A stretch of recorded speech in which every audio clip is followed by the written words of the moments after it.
Okay class 4th students, आगे पढ़ेंगे हिंदी व्याकरण का पहला पार्ट।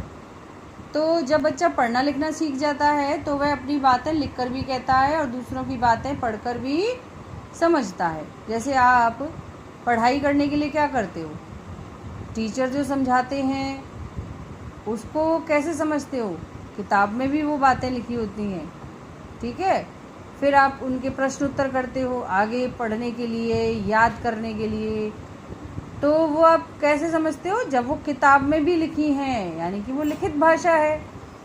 जैसे अब मैंने ये देखो बच्चा है, ये पत्र लिख रहा है, लेटर लिख रहा है अपने किसी भी भाई को या बहन को, पापा को या मम्मी को। तो वो भाषा क्या हुई, जो हम लिखकर समझा रहे हैं वो लिखित भाषा हुई। लिखकर व्यक्त की गई और पढ़कर समझी गई बातें लिखित भाषा कहलाती हैं।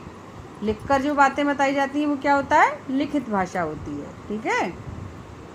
अब है आपका भाषा अपने भावों अथवा विचारों को व्यक्त करने के लिए जिस साधन की आवश्यकता होती है वह भाषा कहलाती है।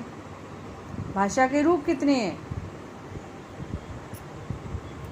इस प्रकार भाषा के मुख्य 2 रूप माने जाते हैं, मौखिक भाषा व लिखित भाषा।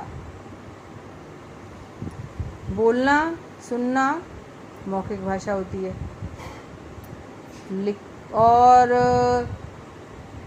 लिखना और पढ़ना लिखित भाषा होती है। चित्र में समझा रखा है, देखो बोलना और सुनना मौखिक भाषा है, लिखना और पढ़ना लिखित भाषा है।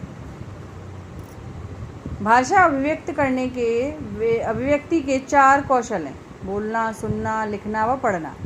आप अपनी बात समझाने के लिए कुछ भी तरीका अपना सकते हो, ठीक है।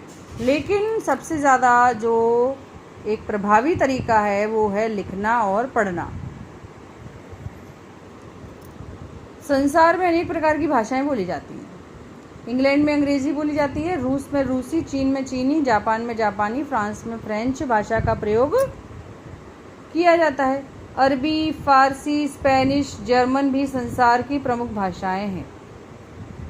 हिंदी भारत के एक बड़े भूभाग पर बोली जाती है, मतलब हमारा देश का नाम क्या है, भारत।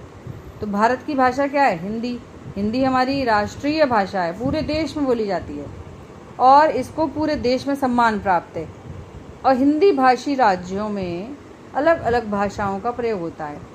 अब यहाँ पर एक शब्द आया अहिंदी। अहिंदी मीन्स जहाँ हिंदी भाषा का प्रयोग ज़्यादा नहीं होता है उनको हम कहते हैं अहिंदी भाषी राज्य। तो हमारे भारत में भी कई राज्य ऐसे हैं जहाँ हिंदी की बजाय कुछ और भाषा का प्रयोग किया जाता है। जैसे अभी आगे पढ़ते हैं, पश्चिम बंगाल में बांग्ला, उड़ीसा में उड़िया, तमिलनाडु में तमिल, आंध्र प्रदेश में तेलुगु, कर्नाटक में कन्नड़, केरल में मलयालम, पंजाब में पंजाबी, गुजरात में गुजराती, महाराष्ट्र में मराठी आदि भाषाएं प्रयोग में लाई जाती हैं, ठीक है। अब इसके बाद आता है लिपि।